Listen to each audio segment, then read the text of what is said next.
Bismillahirrahmanirrahim. Assalamu alaikum dear students. Welcome to Army Public Degree College Malir Kent.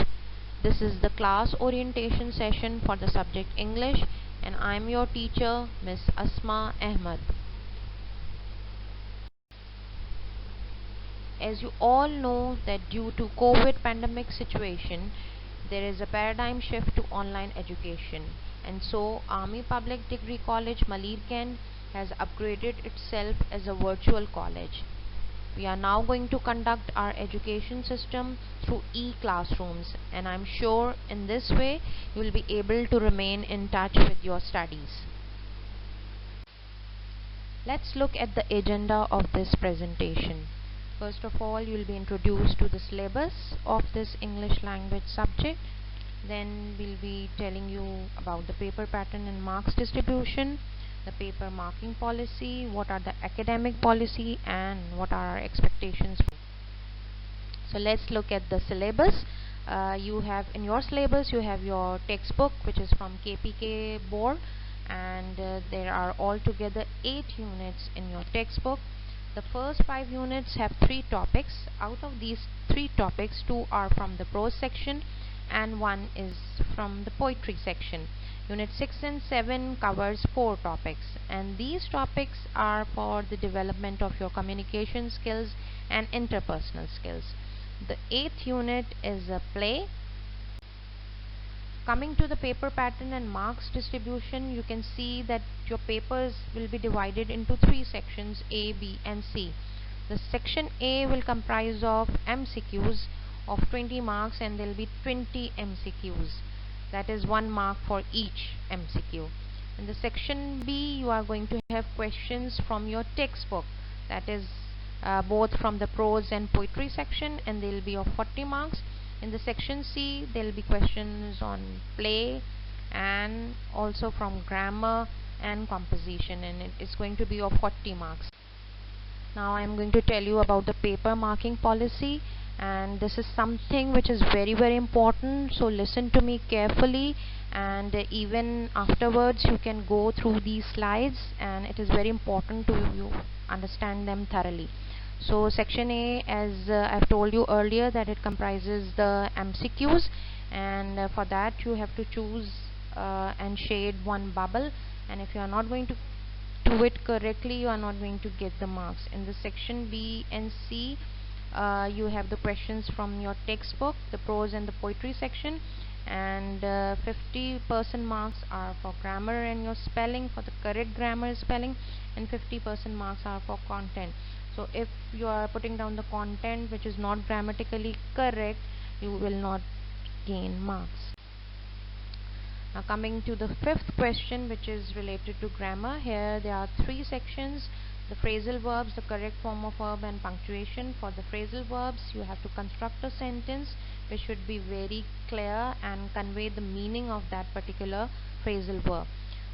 In the correct form of verb, you have to rewrite the sentence, and the corrected form of verb should be in bold and underlined.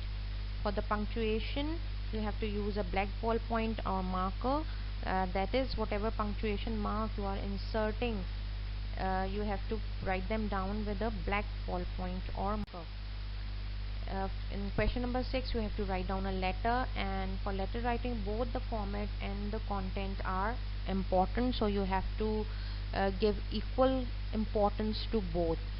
The question number 7 is about translating a paragraph, and that translated paragraph should be grammatically and idiomatically correct. In the 8th question, you have a choice. You can either write a dialogue or you can prepare a CV.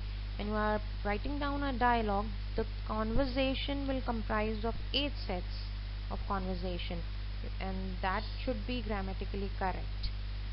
For the CV, you have to write down a CV related to the advertised job.